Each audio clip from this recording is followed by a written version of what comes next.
Lenskart की बात करें तो उसने सिर्फ अपने पैर पर कुल्हाड़ी नहीं मारी है, बल्कि उसने एक तरीके से कुल्हाड़ी पर ही अपना पैर मार दिया है। इंटरनेट पर इन दिनों लेंसकार्ट को लेकर जबरदस्त गुस्सा भड़क उठा है।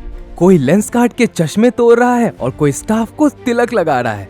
वजह एक लीक हुआ डॉक्यूमेंट जिसने पूरे भारत को हिलाकर रख दिया।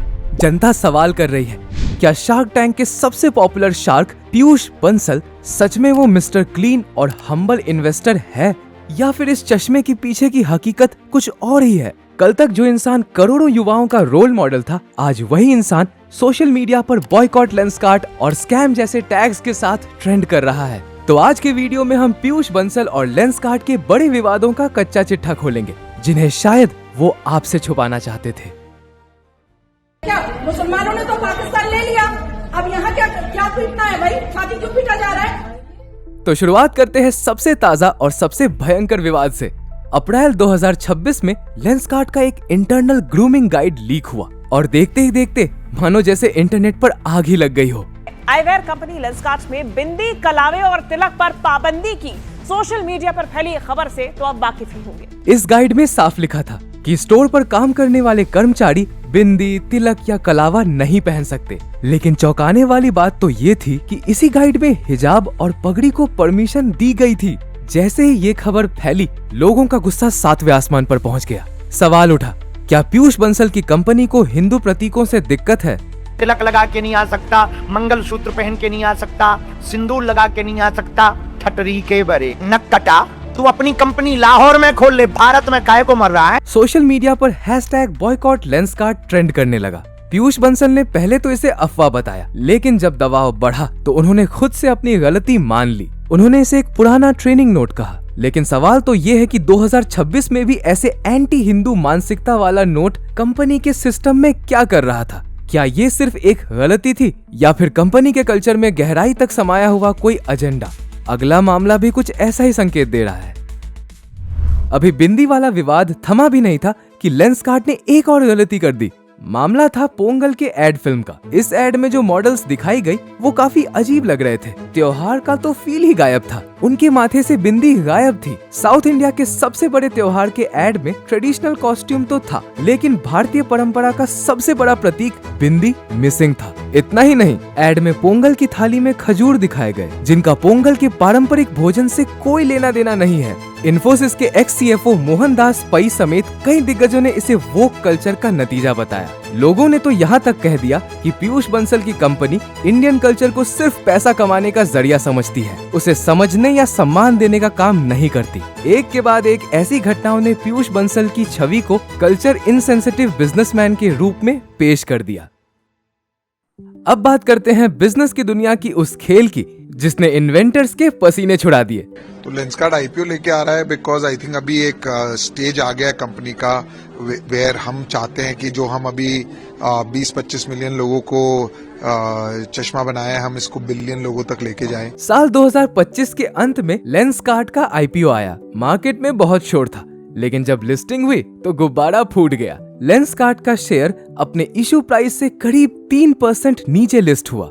लेकिन असली विवाद तो तब शुरू हुआ जब एक्सपर्ट ने लेंसकार्ट की बैलेंस शीट को खंगाला। आरोप लगा कि पीयूष बंसल ने कंपनी के प्रॉफिट को आर्टिफिशियल तरीके से बढ़ाकर दिखाया है। Lenskart acquires Owndays in a $400 million deal. दरअसल कंपनी का जो मुनाफा दिख रहा था वो बिजनेस के सेल्स से नहीं, बल्कि ओनडेज कंपनी के एक्विजिशन के अकाउंटिंग गेन से आया था। सरल भाषा में कहें तो चश्मा बेचकर उतना पैसा नहीं कमाया गया जितना कागजों की हेराफेरी और कंपनी खरीदने के गणित से दिखाया गया। इन्वेस्टर्स ने इसे स्कैमी टैक्टिक्स कहा।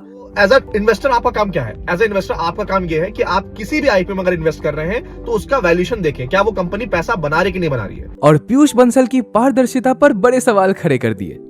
अब आते हैं उस इमोशनल कहानी पर जिसने पूरे भारत का दिल जीत लिया था, जुगाड़ू कमलेश। और मैं हूँ मालेगांव से जुगाड़ू कमलेश। शार्क टैंक सीजन 1 में जब कमलेश ने अपना पेस्टिसाइड छिड़कने वाला जुगाड़ दिखाया, उस पर किसी ने ट्रस्ट नहीं किया।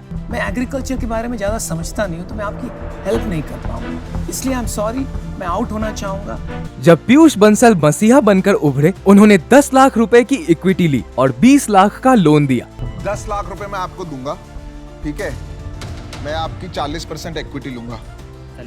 ठीक है, और 20 लाख रुपए मैं आपको दूंगा लोन, कोई इंटरेस्ट नहीं लूंगा आपसे। पूरे देश ने तालियां बजाई, लेकिन कैमरा बंद होने के बाद की कहानी काफी कड़वी रही।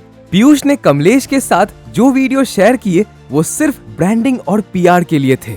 जमीनी हकीकत ये थी कि प्रोडक्ट को मास स्केल पर ले जाने के लिए पीयूष की टीम ने उतनी दिलचस्पी नहीं दिखाई जितनी सोशल मीडिया पर दिखाई गई। कई आलोचकों का कहना है कि पीयूष ने कमलेश की सादगी का इस्तेमाल अपनी हीरो इमेज बनाने के लिए किया, जबकि बिजनेस के तौर पर उस गरीब किसान के बेटे को आज भी संघर्ष करना पड़ रहा है। क्या ये सच में मदद थी या फिर करोड़ों की पीआर पाने का एक जरिया?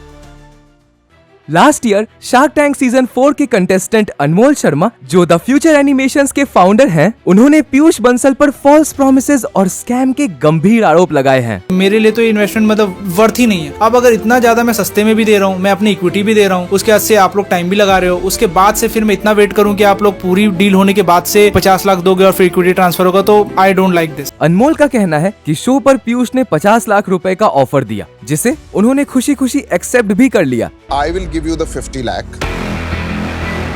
We will take 10% equity in that business.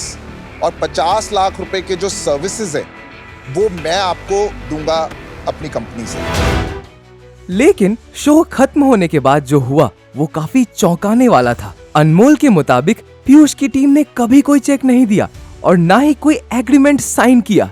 उल्टा उन्होंने अनमोल की कंपनी से लेंसकार्ट के ब्रांड हुपर के लिए भारी डिस्काउंट पर काम करवाना शुरू कर दिया।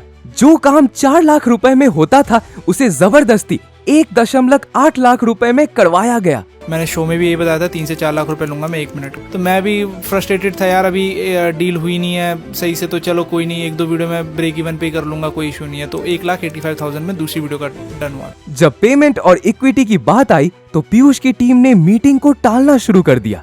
अनमोल ने साफ कहा कि पीयूष ने उनके स्टार्टअप का इस्तेमाल सिर्फ अपने काम सस्ते में निकलवाने के लिए किया और अंत में उन्हें अंधेरे में छोड़ दिया। अगर वो सामने से भी कॉल करके बोलेंगे ना कि भाई अब हम आपको डील आगे बढ़ानी है, अब हम करते हैं इसको, आई वोंट एक्सेप्ट। ये सिर्फ एक स्टार्टअप की कहानी नहीं है, बल्कि उस भरोसे के टूटने की कहानी है जो लोग इन शार्क्स पर करते हैं।